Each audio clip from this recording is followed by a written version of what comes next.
Bonjour à tous et bienvenue pour ce nouveau webinaire de l'Union patronale du Var, le dernier avant la trêve estivale.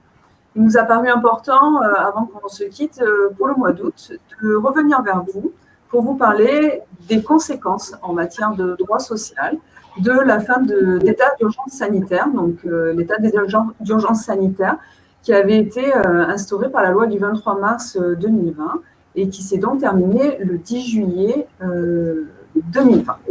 Donc, depuis la fin de cet état d'urgence sanitaire, qu'est-ce qui a changé? Qu'est-ce qui a évolué dans ce droit social de crise que nous avons vécu pendant le confinement? C'est pour aborder ces thématiques que nous avons invité aujourd'hui Maître Frédéric Delcourt, qui va donc animer ce webinaire. Et j'ai avec moi à mes côtés donc Lou Derain, juriste à l'Union patronale du Var, qui pourra poser les différentes questions que vous poserez via le chat. Donc Frédéric, je vous laisse tout de suite la parole. Oui, merci Nathalie. Donc effectivement, cette sortie de crise sanitaire du 10 juillet a bien évidemment impacté un certain nombre les sociétés sur un certain nombre de domaines. Nous avons relevé à peu près 6 domaines d'intervention sur lesquels il serait, je pense, de bon ton d'intervenir et de rappeler soit les aménagements qui ont été apportés entre-temps, soit de rappeler simplement la réglementation applicable, donc qui n'aurait donc pas changé durant cette période. Je vous laisse prendre la main, Nathalie, sur les thématiques, ou est-ce que vous voulez qu'on... Très bien, très bien. Donc effectivement, il nous a paru important de commencer par vous rappeler que la fin de l'état d'urgence sanitaire ne signifie pas la fin des mesures sanitaires mises en place dans les entreprises. Donc c'est le premier sujet que nous traiterons avec Maître Delcourt. Nous verrons ensuite une partie concernant le comité social et économique, puis le motif économique lui-même, le dispositif d'activité partielle longue durée, les aménagements qui ont été institués par la seconde loi d'urgence Covid-19 en juin, comment on peut se relever du Covid-19 par l'accord de performance collective, et enfin nous aborderons le sujet du télétravail. Donc si vous voulez bien, on va commencer tout de suite avec la fin de l'urgence sanitaire. Et d'ailleurs, avant de vous laisser la parole, Frédéric, je voulais attirer l'attention de nos spectateurs sur le fait que le ministère, le gouvernement nous a adressé ce matin une note pour attirer l'attention et demander aux entreprises de prévoir des stocks de masques pour tenir environ, je crois, une dizaine de jours, c'est ça? C'est ça. Dans 10 semaines pour pouvoir faire face à une résurgence potentielle de l'épidémie, il me semblait important de le préciser.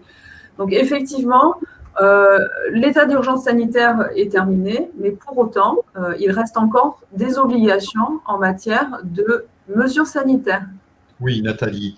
Effectivement, tout ce que nous avons pu voir au cours du précédent webinaire qui concernait donc les guides et les protocoles de déconfinement reste et demeure, bien entendu. On avait parlé du fléchage, de la distanciation, des protocoles de circulation au sein de la société, gel, etc. Tout cela reste et demeure. Deux choses qui me semblent essentielles.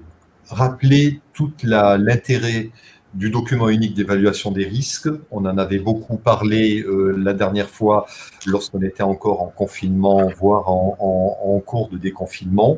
Mais il faut aussi bien pointer la nécessité de ce document qui reste particulièrement intéressant en interne pour bien identifier, bien évidemment, les séquences et les zones à risque, mais document aussi rendu obligatoire au sens de la loi.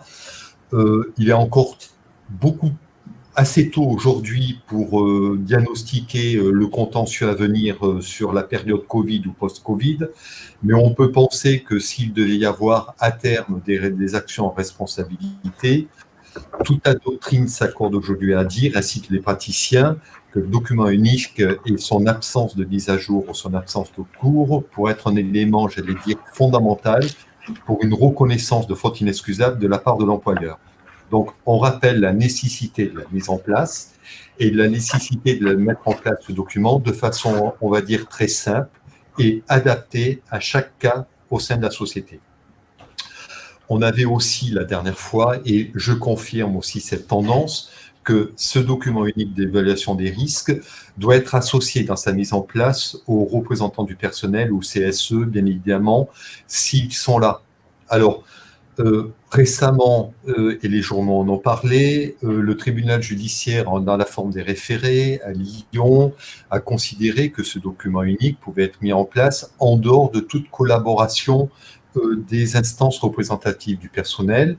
C'est un arrêt isolé, c'est une décision, excusez-moi, isolée, c'est une décision de référé. Que l'on lit la doctrine, que l'on lit la logique administrative, ou voir les textes de droit positif qui entourent et qui cernent cette notion d'obligation de sécurité de résultats et notamment de documents, il est largement recommandable aujourd'hui de faire participer le CSE à la mise en place de ce document. Alors, c'est vrai que je rebondis, Frédéric, excusez-moi de vous interrompre sur cette décision du tribunal judiciaire de Lyon, qui effectivement semblait faire la distinction entre consulté et associé. Alors, personnellement, peut-être que c'était effectivement dans une grande entreprise, qu'il y avait un CSE de groupe, etc. Il est délicat pour des juristes sur des secteurs d'activité ou des entreprises comme celle sur laquelle nous travaillons aujourd'hui, de distinguer pour nous la consultation et l'association du CSE dans l'élaboration et la mise à jour du document unique.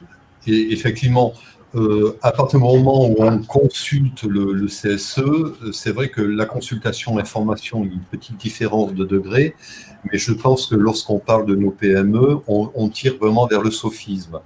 Si on informe, pourquoi ne pas consulter non plus? N'oublions pas que le CSE peut avoir aussi une dimension en matière de santé au travail et que dans le cadre de cette dimension, au-delà de l'information, l'associé à la mise en place du document, en fait, vise pour moi à conforter l'engagement de l'employeur et finalement la qualité à sortir du document à venir. Tout à fait. Voilà. Concernant effectivement, donc toujours dans ce document unique d'évaluation des risques professionnels qui est obligatoire depuis très longtemps, donc c'était à la fois la mise en place, donc l'existence de ce document qui devait être mise à jour pour permettre l'identification du risque, réduire les risques de contagion et toujours choisir des mesures de prévention, puisqu'il n'y a pas de mesures de prévention obligatoires. Donc, on a été interrogé plusieurs fois sur le port du masque obligatoire en entreprise. Je vous laisse peut-être en parler, Frédéric. La problématique, en réalité, n'a pas changé aujourd'hui par rapport à, je crois que c'était le 5 ou le 7 mai de notre précédente intervention en formation. Si ce n'est qu'entre-temps, on a eu un document de liaison qui a été publié, je crois que c'est le protocole de déconfinement national entre le 22 et 24 juin, si ma mémoire est bonne. Alors, ce protocole de déconfinement national a le mérite, quelque part, d'homogénéiser toutes les pratiques. Bon, ce protocole nous dit aujourd'hui ce qui était pratiqué avant, à savoir que les mesures ne s'empilent pas. Si on peut, dans une société, avoir le mètre de distanciation. Alors aujourd'hui, on ne nous parle pas de 4 mètres carrés, on nous parle d'1 mètre. Mais enfin, bon, on a tous compris que s'il n'y a personne devant, personne derrière, ou sur les côtés, pour autant, le danger est là et qu'il faudra quand même bien respecter à un moment donné donc les distanciations. Donc la jauge, à mon avis, reste quand même les 4 mètres carrés, si on peut le faire, bien entendu. Le protocole nous dit que désormais, l'employeur peut pratiquer des jauges différentes.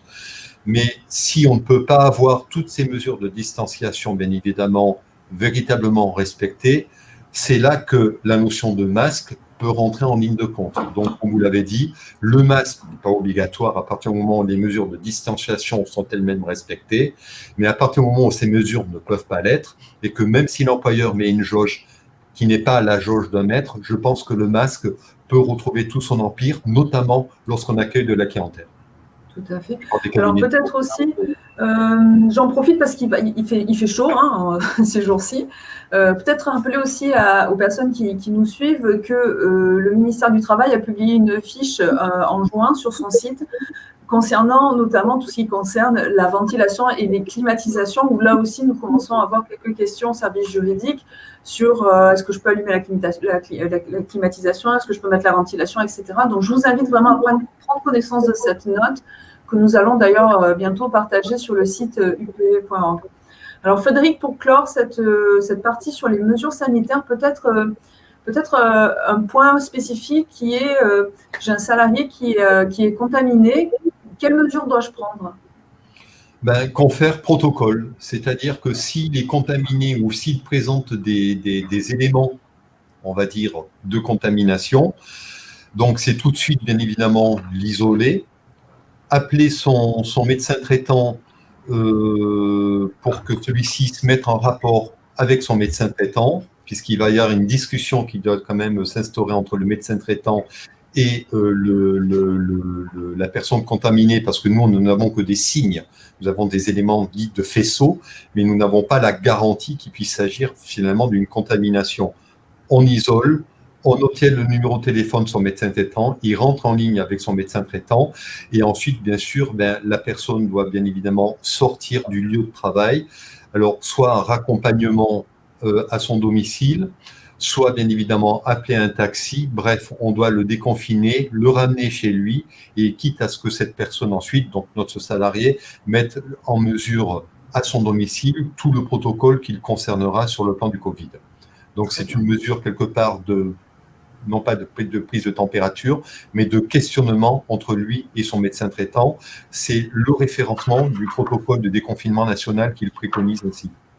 Voilà. Parfait. Juste une dernière question, Frédéric, dans ces cas-là, est-ce qu'on a l'obligation de fermer l'entreprise? Non, non, non. Pas d'obligation de fermer l'entreprise. Le protocole n'en parle pas. On nous parle simplement d'une mesure d'isoler, de prise de contact et ensuite d'exfiltration, je mets le terme entre guillemets, du salarié, c'est-à-dire de la personne à son domicile. Très bien. Alors bien entendu, je vous coupe, Nathalie, bien entendu, par voie subséquente, il est évident que s'il y a eu peut-être un contact, prise de température tout à fait légale, pas de test en revanche, nous l'avons dit la dernière fois. Donc, on applique aussi le protocole de déconfinement national, c'est-à-dire à travers, bien évidemment, des températures. Et comme on a un petit cluster d'entreprises, bien évidemment, aller préconiser des dépistages le plus rapidement possible. Très bien. Je vous rappelle donc à vous participants que vous pouvez poser vos questions via le chat. Je crois que je n'en ai pas vu pour l'instant sur cette partie-là. Donc, si nous n'avons pas de questions, nous allons pouvoir enchaîner sur la deuxième partie de cette intervention concernant le comité social et économique et les différents moments auxquels celui-ci doit être consulté.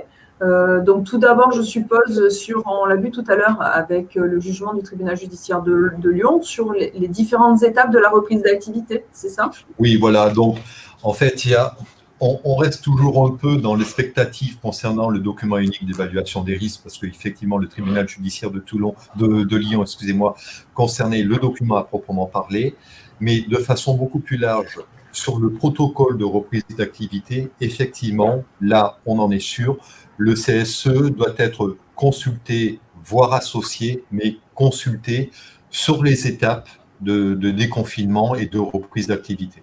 Voilà, donc c'est du ad hoc, c'est de la pratique. La question, bien évidemment, nous empiriquement, c'est combien de CS ont-ils été consultés malgré la reprise d'activité. Dans notre statistique, on est à peu près à 22%, alors que ça devrait être du 100% au moins sur la reprise d'activité, faire un petit point, etc. Donc il n'est jamais trop tard, même si la reprise en présentiel a eu lieu, de rattraper quelque part le coup en faisant une sorte de consultation un peu plus élargie, de points sur les protocoles qui ont été mis en place, de rappel de protocoles, etc., de façon quelque part à avoir quand même un procès-verbal à exhiber en cas de contrôle ou en cas de demande judiciaire ou quelle qu'elle soit. Parfait. En dehors effectivement donc de la reprise d'activité, il y a également donc la précision, puisqu'on s'était posé la question lors de notre webinaire précédent concernant la consultation préalable du CSE sur la mise en place de l'activité partielle. Donc oui. Nous avons eu un texte qui nous a confirmé que cela ne concernait que les entreprises d'au moins 50 salariés. Confirmation, donc c'est la loi du 17 juin, donc ainsi que son décret d'application du 26 juin qui l'ont confirmé. Cette obligation ne concernerait donc désormais que les entreprises de au moins 50 salariés. Effectivement, on était pendant la période de confinement sur des questions-réponses sur la FAQ du ministère des Affaires sociales et du Travail. Donc, il n'y avait pas eu de distinguo à l'époque et qui avait été faite. Donc, on avait un peu consulté tous azimuts, ce qui n'était pas une mauvaise chose en soi, parce que s'il y a une obligation au-delà de 50, c'est une faculté en deçà de 50. Mais en gros, depuis le début de notre intervention, comme la dernière fois, je suis plutôt favorable à associer l'instance représentative, même si on n'est pas sur un domaine de pure obligation au sens des textes et au sens formel. On le verra un peu plus tard. C'est vrai que je pense que cet épisode de Covid-19 a permis vraiment de mettre en avant la nécessité d'avoir vraiment un dialogue social de qualité dans l'entreprise. On le voit là sur l'activité partielle, on le voit sur les plans de reprise, on le verra tout à l'heure sur, par exemple, l'accord de performance collective. Aussi peut-être reparler de l'activité partielle individualisée parce que nous avons beaucoup de questions sur ce thème. Je crois que la seconde loi d'urgence sanitaire avait apporté aussi quelques précisions sur l'activité partielle individualisée. Oui, on est toujours là sur la partie normative a posteriori, de cas qui ont été qu'on a dû gérer pendant toute cette période et sur lesquels le droit positif ne s'était pas nécessairement intéressé ou exprimé. Donc effectivement, il y a une possibilité désormais depuis le mois de juin, rétrospectivement depuis le mois de mars, mais la loi est intervenue au mois de juin, d'individualiser donc cette notion d'activité partielle par service, voire par atelier, voire même sur le temps de travail, donc donner plus à certains, moins à d'autres, totalement à certains, pas à d'autres. Donc c'est cette notion d'individualisation qui est désormais permise par les textes. Simplement, deux normes doivent concourir à cette mise en place de l'individualisation. C'est soit un accord d'entreprise, soit un accord d'entreprise au sein du CSE, donc majoritaire, bien évidemment, pour individualiser cette notion de temps partiel. On précisera aussi qu'à partir du moment où cet accord, soit accord collectif, soit accord avec le CSE, a été mis en place, elle devra faire l'objet donc d'une annexe dans la demande d'autorisation qui va être introduite auprès des services de l'État. Ce qui signifie que si on avait déjà fait la demande et qu'on avait déjà eu l'autorisation, il va quand même falloir régulariser complètement et transmettre cet accord à la direction, à la directe. Frédéric, est-ce que du coup on peut quand même en déduire que cette individualisation de l'activité partielle, elle n'est pas ouverte aux entreprises de moins de 11 salariés, puisque pas de possibilité de signer d'accord? On peut signer un accord dans les moins de 50 avec le CSE. Parce que, bien évidemment. Hors CSE, par référendum? Non, par un accord majoritaire avec les membres du CSE. Si on est sur une moins de 11 sans CSE, du coup? Ah, si on est moins de 11, pas de CSE et moins de 11, c'est ça? Oui. Je me souviens plus si on pouvait signer d'un accord d'entreprise ou d'un avis favorable du CSE.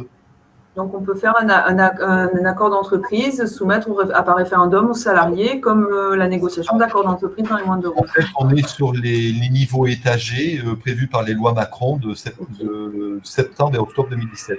Et décembre 2017, excusez-moi. On y reviendra tout à l'heure. Peut-être juste une dernière question sur le CSE. La période de confinement et la période d'urgence sanitaire avaient interrompu tous les processus électoraux de CSE. Aujourd'hui, on peut reprendre les processus électoraux, convoquer les syndicats, négocier le protocole d'accord préélectoral ou c'est toujours suspendu? Non, c'est suspendu jusqu'au 31 août, avec reprise à compter du 31 août, c'est-à-dire à compter du 1er septembre. Donc, tous les processus qui avaient été de droit suspendus, en fait, doivent reprendre vigueur et doivent être réactivés, doivent carrément remettre en place un CSE qui n'avait pas été mis en place à compter du 1er septembre 2020. Une petite Nathalie, je vous coupe, je vous donne la même petite tolérance aussi, puisqu'on avait eu cette fois-ci par voie de circulaire une possibilité par l'État qui nous a été donnée par circulaire de mettre en place depuis le 3 juillet, donc de réactiver tous les processus qui avaient été eux-mêmes suspendus par l'effet des textes. Donc on a une tolérance avant et une nécessité après, à partir du 30 juillet. D'accord, ça veut dire que depuis le 3 juillet, on a une tolérance pour pouvoir reprendre les processus électoraux. L'occasion pour nous de vraiment relancer le dispositif que nous avions mis en place en début d'année, d'attirer l'attention des entreprises de 11 salariés plus qui n'ont pas mis en place leur comité social et économique ou qui n'ont pas de PV de carence, de l'urgence et de la nécessité d'organiser leurs élections CSE.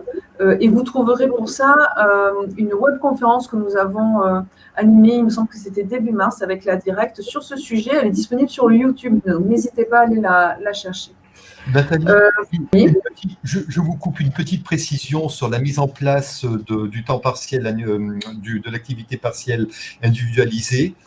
Confirmation de ce qu'on a dit tout à l'heure sur la mise en place des accords, délégués syndicaux ou bien avec le CSE. Je dois aussi préciser qu'un avis favorable du CSE peut aussi être entrepris en l'absence d'accord. d'accord. Oui, bien Voilà. sûr. Oui, il faut un avis favorable du CSE, donc il faut bien l'avoir consulté. Il faut qu'il ait mis un avis favorable et qu'on C'est ait un ça. PV de réunion qui fasse bien apparaître le vote avec l'avis favorable. Donc Tout à on peut fait. avoir avec Très le bien. CSE soit l'accord, soit l'avis favorable. Parfait. Merci, Maître, pour ces précisions sur le CSE. Alors peut-être, ben voilà, donc c'est sûr que là, on a eu quand même pas mal de dispositifs d'aide aux entreprises, l'activité partielle, les prêts garantis par l'État et notamment les, les étalements, les reports de paiement des charges. Il se pourrait que dans l'avenir, des entreprises soient comment dire, concernées par des possibilités de devoir diminuer leur masse salariale, en fait, d'entreprendre des licenciements pour motif économique, puisqu'elles pourraient être toujours en difficulté. Donc, est-ce que quelque chose change au niveau de la définition du motif économique, des modalités de licenciement pour motif économique? Est-ce que les aides qui ont été perçues par les entreprises peuvent avoir une conséquence sur la définition des licenciements pour motif économique? Oui. Alors, sur le plan de la réglementation, de la définition, des protocoles de procédure, rien ne change. D'ailleurs, pendant la période de confinement, il n'y avait pas d'interdit légal réglementaire pour recourir au motif économique. En fait, en tant que praticien, la question va bientôt se poser. Alors, les textes n'ont pas changé, on peut recourir bien évidemment au motif économique, mais il va y avoir quand même quelque part l'impact de certaines mesures qui ont été mises en place. Je pense aux prêts garantis par l'État et aux mesures d'activité partielle, parce que il va y avoir nécessairement une prise en compte, à mon avis, du juge, voire des plaignants sur ces domaines. Explication.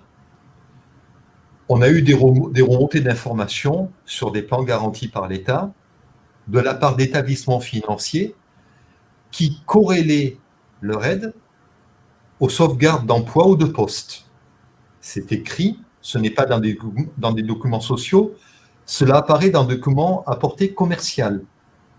Donc on peut imaginer que si des licenciements pour motif économique devaient intervenir, il se pourrait qu'il y ait des conséquences sur le plan du droit bancaire. Ce n'est pas le but de mon intervention, mais on peut se demander quelle est finalement la validité d'un accord avec un tel préambule. Mais surtout, je vais venir sur le plan social, parce que si ce document à portée commercialiste tombe dans les mains à un moment donné de plaignants devant des conseils de prud'homme, on peut penser que l'élément va bien évidemment être versé au débat et pourquoi pas être instrumentalisé comme, je ne sais pas, une clause de garantie d'emploi. En tout cas, avoir certainement un effet en droit porté devant le conseil de prud'homme, voire devant les chambres sociales des cours d'appel. Donc, attention aux libellés, attention aux documents de tout ordre, commercialistes ou laboristes, qui ont pu être mis en place à l'occasion de ces prêts garantis par l'État. Et la même chose sur l'activité partielle. On sait que les demandes d'activité partielle ont fait l'objet de motivation. On s'en souvient tous. On a vu cette discussion il y a à peu près un mois et demi, 2 mois, courant du mois de mai, lors de notre précédent webinaire. Et cette motivation peut, elle aussi, être prise en compte dans le cadre d'un contentieux. Bien évidemment, dans le cadre d'un contentieux prud'homal, je m'entends, ou de contentieux prud'homaux individualisés, pour être instrumentalisé et pourquoi pas concourir à la censure du ou des motifs économiques. Voilà. Donc, en fait, en synthèse, sur le plan de la réglementation, rien n'a changé, mais les différentes mesures qui ont été prises par les pouvoirs publics ou encouragées pour sauvegarder l'emploi peuvent, dans leurs préliminaires, dans leur chapeau ou dans les documents annexes, pourquoi pas être versées à l'occasion de différents sociaux pour pouvoir venir et concourir à la censure de ces licenciements économiques à venir. Très bien. Je pense que c'était important de le préciser. Point suivant que nous aurions souhaité aborder aujourd'hui, ça concerne le dispositif d'activité partielle longue durée, donc qui a été instauré par la seconde loi d'urgence en juin 2020. Et donc, peut-être en toucher deux mots. Alors, ça avait déjà été abordé par M. Testo et M. Lormaille lors de l'intervention de la Directe début juillet lors d'un webinaire. Il nous a semblé aussi important de revenir sur ce sujet, quoique nous sommes toujours dans l'attente, je crois, maître, d'un décret qui devrait paraître sans doute cette semaine. Oui, on avait déjà parlé de la date du 15 juillet. Nous sommes le 28, donc il y a quelque part un petit retard. Alors, simplement, un tout petit peu repositionner la mesure. C'est une mesure, bien évidemment, qui a été prise par les pouvoirs publics et qui va rentrer bientôt en vitesse de croisière. Il faut partir du principe que les services de l'État ont prévu une destruction potentielle de 9000 emplois en 2020. Donc, cette activité partielle de longue durée, donc appelée aussi dispositif ARME, a vocation justement à prévenir ces suppressions et permettre aux entreprises de recourir à ce type de mesures dans l'attente que, quelque part, cette séquence passe. Alors, de quoi il en résultera exactement? On sait, de par la loi, que ce dispositif pourra être mis en place. Alors, il ne faut pas perdre de vue qu'au-delà de la préservation pour l'emploi, on s'inspire aussi de quelque chose qui existe de mémoire dans la métallurgie. Il y a quelque chose qui existe de ce type, et c'est à l'époque Muriel Pénicaud, qui était encore ministre du Travail, qui s'est inspiré de ce texte pour essayer de l'élargir à l'ensemble du territoire, ce qui va être fait dans quelques jours. Donc, la mise en place, ça concernera donc tout type de société, mise en place par voie d'accord. On revient à nos accords classiques, délégué syndical, ou bien accord avec le CSE. D'où la nécessité et l'intérêt du CSE. Cet accord devra bien évidemment à terme prévoir un certain nombre de clauses, définir sa durée d'application, maximum 24 mois, minimum 6 mois, définir les activités et les salariés qui vont être concernés par ce type d'activité partielle spécifique, prévoir aussi les réductions de l'horaire de travail. C'est très important parce que c'est essentiellement là que ça va se jouer. Ce dispositif permettra à l'employeur de réduire son horaire de travail dans un maximum de 40%. C'est-à-dire qu'on ne peut pas pouvoir passer tout le monde en activité de longue durée, en chômage de longue durée, à 100%. L'employeur devra assurer au moins 60% d'activité. Le delta, les 40%, sera l'objet même de cet accord et de cette activité partielle de longue durée. Les conditions financières de ce chômage de longue durée seront beaucoup plus intéressantes pour le salarié et pour l'entreprise, puisqu'il est prévu, alors, je regarde ma fiche, de prévoir donc une rémunération. Le salarié va pouvoir toucher 84% de son salaire net, donc très intéressant par rapport aux modalités actuelles et par rapport aux modalités à venir. L'entreprise, elle, va se voir compenser 85% de l'indemnité qui a été versée donc aux salariés, avec un reste à charge donc de 15%. Dernière chose aussi qu'il faut rappeler, donc dans ce futur modèle d'accord, c'est que la mise en place, accord syndical ou accord avec le CSE, un bloc formel qu'on va devoir respecter, et bien évidemment, cet accord va devoir être validé ou homologué par la Directe, en tout cas par les services déconcentrés de l'État, qui disposera donc de délai de 15 jours pour valider l'accord, c'est une transmission. Alors, l'accord pourra faire l'objet d'une validation express ou bien d'une validation tacite si au bout des 15 jours, l'État n'a toujours pas validé expressément l'accord par voie de décision express. D'une façon ou d'une autre, l'État fera valoir sa décision express à la fois à l'employeur et au CSE. Et s'il n'y a pas de décision express, c'est à l'employeur d'informer le CSE de tout le protocole de questionnement et de mise en place qu'il aura adressé en tout cas à la Directe. Dernière chose, l'employeur devra afficher aussi soit la décision express de la Directe, soit les protocoles de questionnement pour avoir cette décision de la Directe en interne sur les panneaux réservés à cet effet. Très bien. Alors vraiment, pour bien que les auditeurs comprennent, ce dispositif d'activité partielle de longue durée, en fait, il est plutôt destiné aux entreprises qui sont ou qui vont être confrontées à une baisse durable de leur activité due à la crise sanitaire, mais en revanche, dont la pérennité n'est pas compromise, puisqu'on a vraiment un engagement de garantie en termes d'emploi. C'est ça. Alors, on a parlé tout à l'heure des clauses ou du bloc contractuel. Effectivement, cette notion de garantie d'emploi figure au titre des engagements de l'employeur. Les salariés concernés, la durée, etc. Et notamment cet engagement de respecter et de maintenir l'emploi au sein de la société. Cinquième point de votre intervention, cela concerne les aménagements ou les réponses qu'on a pu avoir par la seconde loi d'urgence Covid-19 qui a donc été publiée au JO le 18 juin 2020. Cette seconde loi nous a permis d'apporter des réponses puisque pendant le confinement, nous avions eu pas mal de questions concernant notamment les garanties de prévoyance complémentaire face au recours massif à l'activité partielle.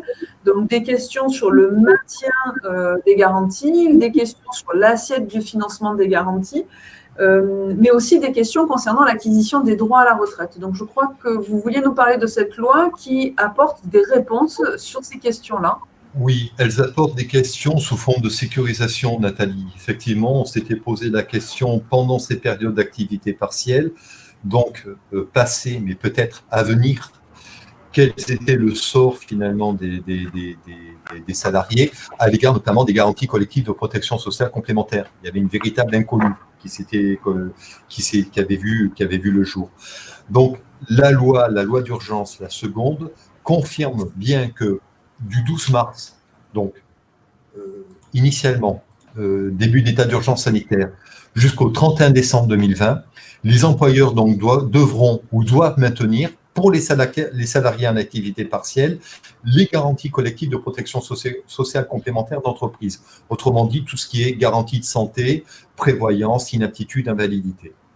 Donc, confirmation et sécurisation. Un autre point qui me semble aussi très important, c'est que se poser la question aussi de l'acquisition des droits à la retraite pendant ou à l'occasion de ces activités à temps partiel, enfin, à l'occasion de cette activité partielle, de chômage partiel, activité partielle.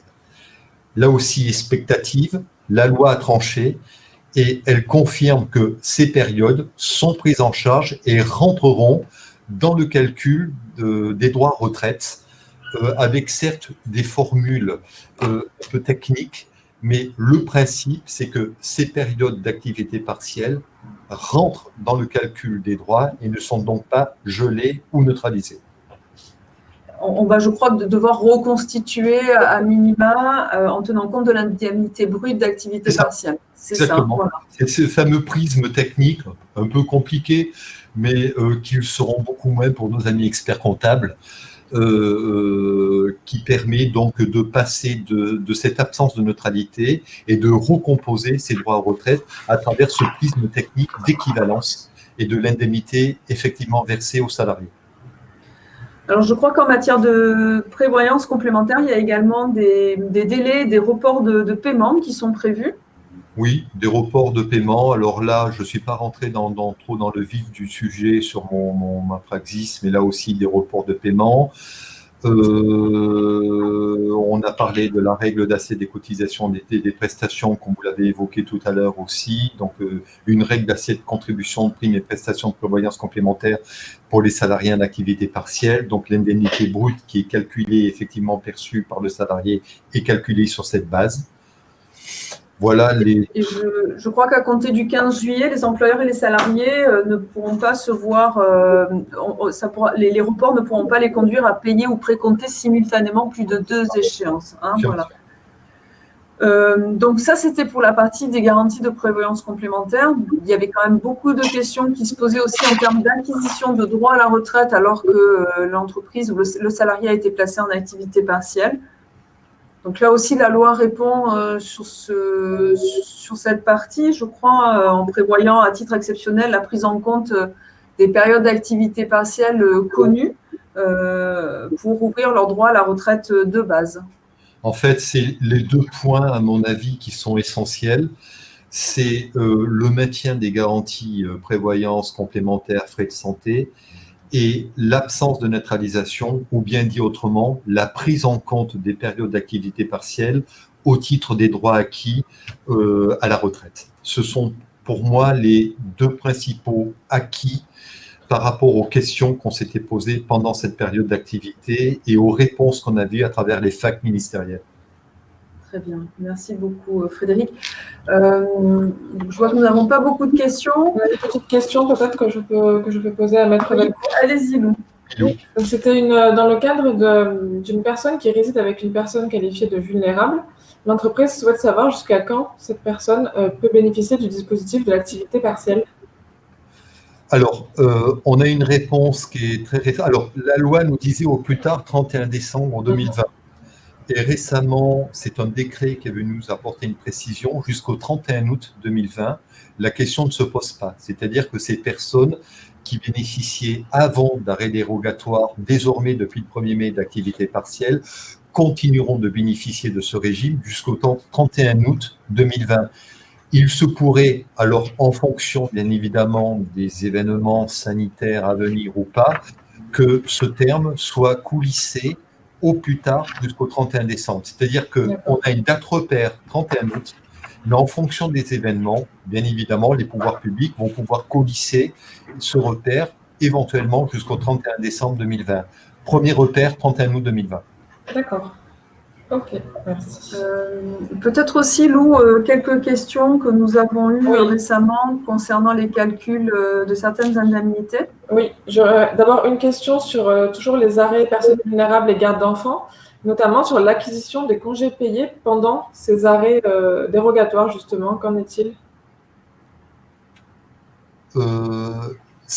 C'est-à-dire, est-ce que les droits sont remis en cause ou est-ce que les personnes en arrêt pour personnes vulnérables ou garde d'enfants du coup, peuvent acquérir des congés payés?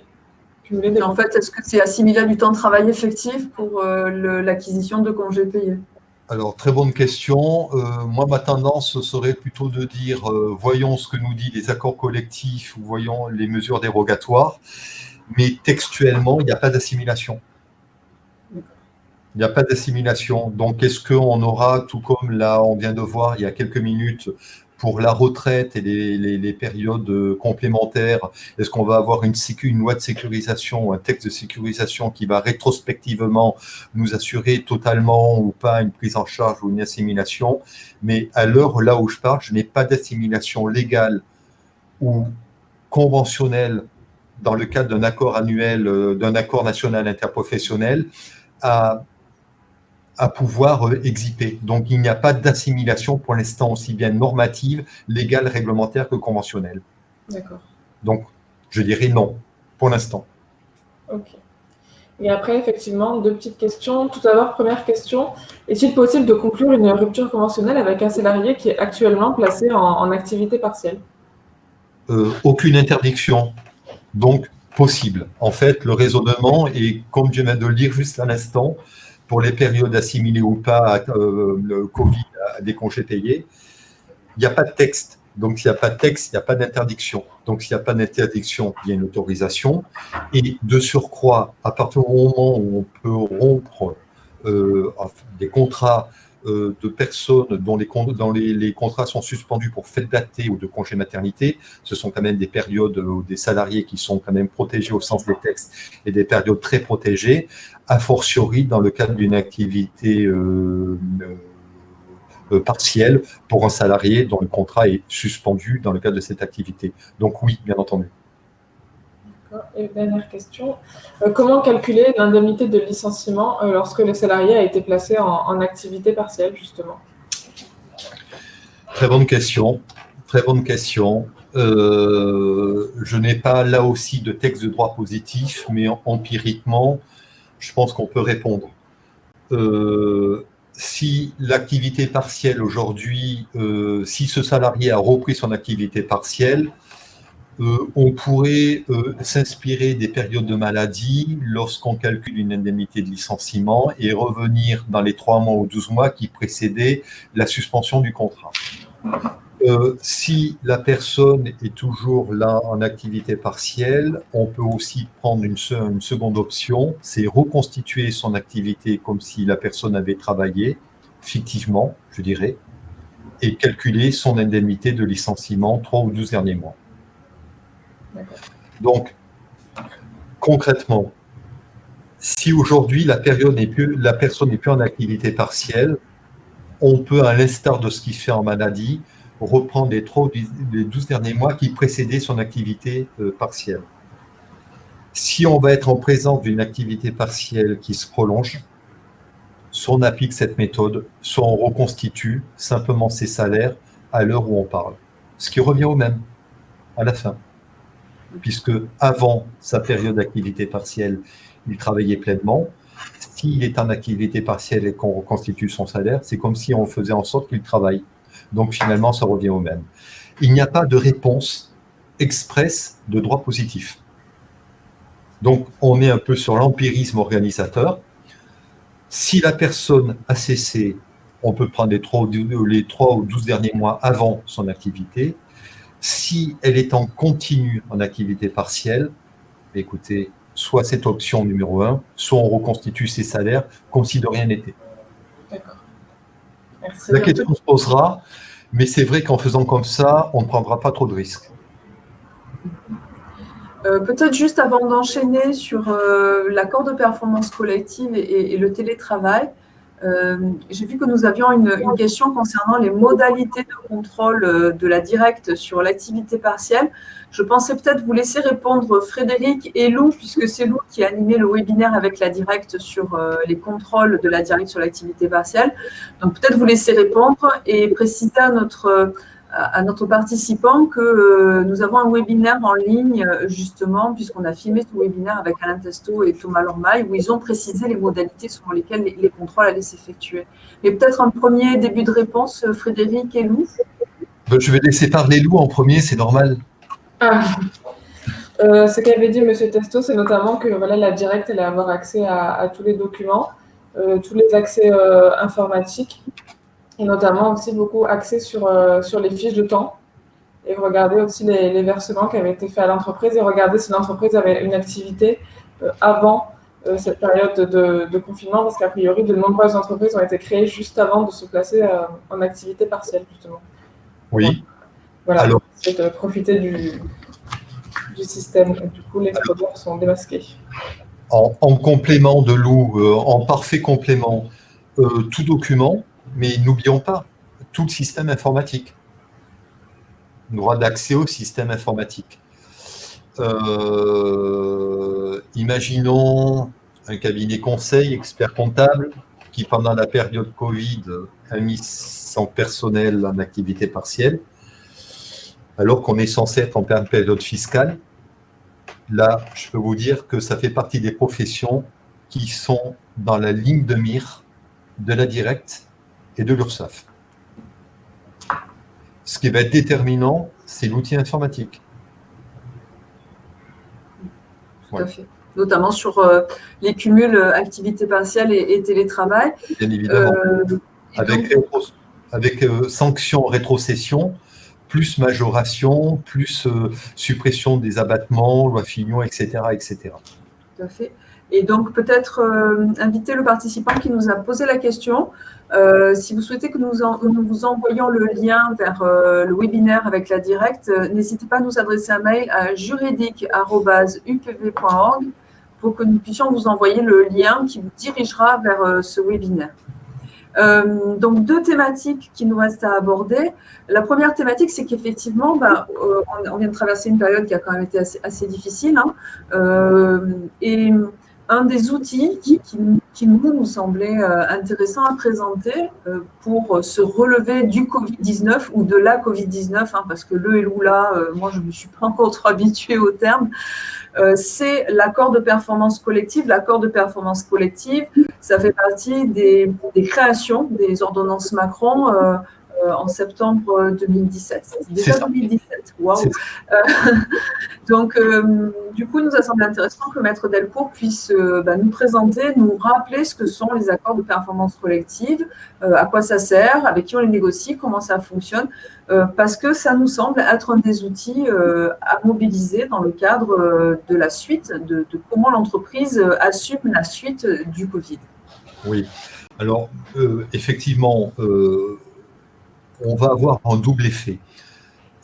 Pour certains, un effet suppression de postes, d'aménagement de la masse salariale par rapport à l'activité, etc. Mais effectivement, les pouvoirs publics vont beaucoup encourager la mise en place de moyens alternatifs. Tout à l'heure, on a parlé du chômage de longue durée, de l'activité partielle de longue durée, mais il y a aussi l'accord de performance collective. Comme vous l'avez dit, c'est quelque chose qui existe depuis septembre 2007. Depuis septembre 2007, j'en ai mis 2 en place dans de grosses sociétés. Alors, comment ça marche? En fait, l'accord de performance collective, il y a une porte d'entrée qui est très large. La loi nous dit pour préserver ou développer l'emploi, ou bien pour répondre aux nécessités liées au fonctionnement de l'entreprise. Donc, très large. Ça concerne toute société, quelle que soit sa taille. Très flexible. Comment le mettons en place? On le met en place classiquement lorsqu'il y a des délégués syndicaux. Avec les délégués syndicaux, c'est un accord majoritaire. Il faut que les délégués représentent au moins 50% des organisations syndicales ayant obtenu au moins 50% des suffrages exprimés en faveur des dites organisations au premier tour. Ou bien, s'il n'y a pas de délégués syndicaux, par les règles alternatives qu'on a évoquées tout à l'heure. C'est-à-dire privilégier le CSE. Alors, bien évidemment, on ne va pas rentrer dans de la technique, mais s'il n'y a pas d'accord de délégués syndicaux qui a un CSE, on peut très bien mettre en place un accord de performance collective avec le CSE. Donc, porte d'entrée très souple, modalité de conclusion assez souple. Reste à savoir maintenant les domaines concrets sur lesquels va pouvoir, l'accord de performance collective va pouvoir intervenir. Alors, ils sont au nombre de 3. C'est l'aménagement du temps de travail, c'est la rémunération ou les systèmes de rémunération au sein de la société et la mobilité. L'aménagement du temps de travail, c'est un accord de performance collective. Ça peut par exemple réduire des RTT. Ça peut augmenter un contingent d'heures supplémentaires. Ça peut par exemple modifier des taux de majoration de salaire. Si on met en place un accord de performance collective, on n'est pas obligé de passer à chaque fois par du gré à gré individuel. L'accord, comme on va le voir tout à l'heure, s'impose à tout le monde dès lors qu'il est signé, qu'il est valable. Et en cas de refus, on a un motif qui est prévu par les textes, sui generis, pour licencier en dehors de toute problématique économique et en sécurisant le champ, j'allais dire, du licenciement. Temps de travail, mais aussi modification de rémunération. J'ai 14 commerciaux. Ils ont tous un contrat de travail qui prévoit un système de rémunération contractualisé. Je ne peux pas imposer une modification à chacun, et sur les 14, je suis sûr que 4 ou 5 vont refuser. Si je passe par un accord de performance collective signé, l'accord s'imposera à tout le monde. Donc, tout le monde accepte, et si on a un refus, au bout d'un mois, je notifie mon accord au salarié. Au bout d'un mois, si le salarié refuse et n'accepte pas expressément son refus, ou plutôt son silence dans l'acceptation, donc si le salarié refuse, son simple refus constitue en tant que tel un motif sui generis de licenciement. Je peux le licencier pour tel, parce que j'ai mon accord. Voilà, en gros, la finalité de l'accord de performance collective. Je pense que c'est quelque chose qu'on va de plus en plus manier, mettre en œuvre. Bien évidemment, c'est tout l'art du conseil et c'est tout l'art de ce qu'on pourra prodiguer, nous, dans nos cabinets, par rapport au dossier. Et on dira que, bien évidemment, chaque cas est un cas d'espèce, mais entre les dangers du motif économique immédiat, on l'a évoqué tout à l'heure, prêt garanti par l'État, activité partielle, ne pas se précipiter, et des instrumentums qui vont pouvoir être mis en place le temps de laisser passer ces 15 ou 18 mois, je pense que des conseils vont pouvoir être donnés. C'est du cas par cas, mais les instruments existent. Les modalités de gestion de cette transition existent. Alors oui, effectivement, et peut-être remettre en fait tout ça dans le cadre. Je vous disais tout à l'heure en fait que le Covid a aussi permis de mettre en avant la nécessité de développer et de vraiment avoir un dialogue social de qualité dans l'entreprise.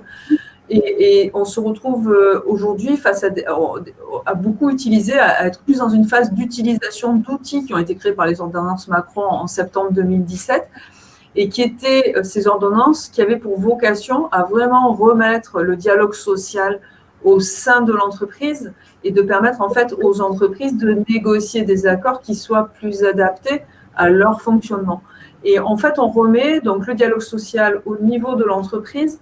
Et bien sûr que tout ça, cet accord de performance collective, il ne va pas se mettre en place si on n'a pas un interlocuteur pour négocier et pour signer cet accord. Et on parle bien de négociation. Bien évidemment. Voilà. Oui. Vu les thèmes qui sont en jeu là, l'idée, ce n'est pas de dire le patron va tout imposer. Il y a vraiment une instance, il y a vraiment un moment qui se met en place avec les représentants du personnel pour pouvoir négocier, discuter et faire en sorte que cet accord de performance collective soit gagnant-gagnant dans l'entreprise. Bien évidemment. On rappellera, Nathalie, que de toute façon, c'est une lapalissade, mais ça reste un accord. C'est-à-dire que soit on a les délégués majoritaires, on l'a vu tout à l'heure, ils signent. S'il n'y a pas de délégués syndicaux, il faut que les membres du CSE, qui représentent au moins 50% des suffrages valablement exprimés, les signent. Et ils ne le signeront que s'il y a un donnant-donnant, évidemment. Alors effectivement, c'est peut-être pas le but de l'accord de performance collective, mais on pourra retrouver à l'occasion de ces accords des clauses parachutes en matière de garantie d'emploi pendant et après. C'est pas exclu. Tout à fait. Voilà. Dernière thématique que nous souhaitions aborder, donc c'est le télétravail. Pendant la période de crise sanitaire, d'état d'urgence sanitaire, on a quand même connu un télétravail d'exception. Ça faisait partie, tout à l'heure en disant, on était sur un droit social d'exception, le télétravail en faisait partie. Donc la possibilité de recourir au télétravail sans aucun préalable, avec une prise en charge des frais qui n'était pas obligatoire. Aujourd'hui, fin de l'état d'urgence sanitaire depuis le 10 juillet. Donc aujourd'hui, quand on a des salariés qui sont placés en télétravail, déjà, bon, quel est le processus? Et puis, pour poursuivre éventuellement le télétravail hors d'état d'urgence sanitaire, et quels sont les frais qui peuvent être pris en charge, selon quelles conditions, dans quel cas sont-ils exonérés? Qu'est-ce qu'il faut faire aujourd'hui pour poursuivre le télétravail dans l'entreprise? Oui, Nathalie. Alors, effectivement, on est passé de la situation exceptionnelle à la situation désormais conventionnelle ou normée. C'est-à-dire que la mise en place du télétravail, elle doit obéir à la triptyque qu'on avait déjà évoquée antérieurement. Soit on a un accord collectif de branche ou d'entreprise, on l'applique. Soit on veut recourir au télétravail, on n'a pas d'accord. Charte d'entreprise ou gré à gré. Donc je rappelle, soit un accord, on l'applique, soit une charte, soit du gré à gré. Ça, c'est le premier temps de mise en place. Ça ne change pas par rapport à avant, mais la séquence Covid, de par sa contrainte et le caractère exceptionnel, a permis de l'imposer de fait, c'est-à-dire en dehors de ces trois normes qui restent et demeurent et qui reprennent donc toute leur maîtrise aujourd'hui. premier temps. Deuxième temps, se pose, c'était pas posé la question, mais se pose maintenant aussi la question de la prise en charge des frais. Parce que bien évidemment, un télétravail, c'est nécessairement des frais. Alors, pour ceux qui pratiquent la gestion sociale et du contentieux URSSAF, ce sont des choses qui ne sont pas étrangères. La prise en charge de frais a déjà été jugée par la Cour de cassation, aussi bien à l'occasion de contentieux URSSAF, deuxième chambre civile, ou à l'occasion de contentieux prud'homaux, chambre sociale de la Cour de cassation. Et la Cour demande à l'employeur à ce que les frais occasionnés à l'occasion du télétravail soient bien évidemment pris en charge, alors au prorata, c'est-à-dire que on va devoir se poser la question au télétravail, bien évidemment, des frais de téléphone, des frais de chauffage ou de loyer, et des frais d'Internet. Ce qu'on n'avait pas prévu avant, là, maintenant, on doit le prévoir. Ne serait-ce que pour des raisons de contingentement URSSAF, ou des raisons éventuellement de recours contentieux. C'est plus pareil, mais on revient à la norme. Et il y a une deuxième chose aussi, qu'on avait peut-être oublié parce que période Covid, parce que période exceptionnelle, et que parce qu'on était un peu en freelance. C'est aussi l'occupation. Il y a quelque part une professionnalisation d'un local privé. Et si on annexe, on professionnalise un local privé, il y a nécessairement une indemnité d'occupation. Il va falloir aussi qu'on en pense, qu'on l'encadre, et qu'on la conventionne, c'est-à-dire soit qu'on la mette carrément dans la charte, on anticipe, soit qu'on la conventionne, c'est-à-dire qu'on la contractualise de gré à gré. Donc, tous les frais de mise en place, que ce soit des frais de prise en charge du matériel ou d'occupation de l'espace, vont devoir cette fois-ci être entrepris et mis en place. On est sorti de la période exceptionnelle où la situation contraignante, en fait, se substituer à la décision de l'employeur. Aujourd'hui, c'est plus ça. On est sorti de cet espace. Donc, il y a nécessairement toutes les anciennes contraintes qui vont devoir être reprises en charge, repensées et revalorisées. On revient à la normale. C'est ça. Alors, on a aussi, en matière d'exonération de charges sociales, je crois qu'on a 2 régimes qui sont possibles. Oui. L'URSSAF a proposé une indemnisation forfaitaire Oui. qui est de 10 € par mois pour un jour de télétravail, je crois, et qui doit être limitée à 50 € par mois. C'est ça. Sinon, c'est le calcul des dépenses réellement engagées au titre du télétravail. C'est ça.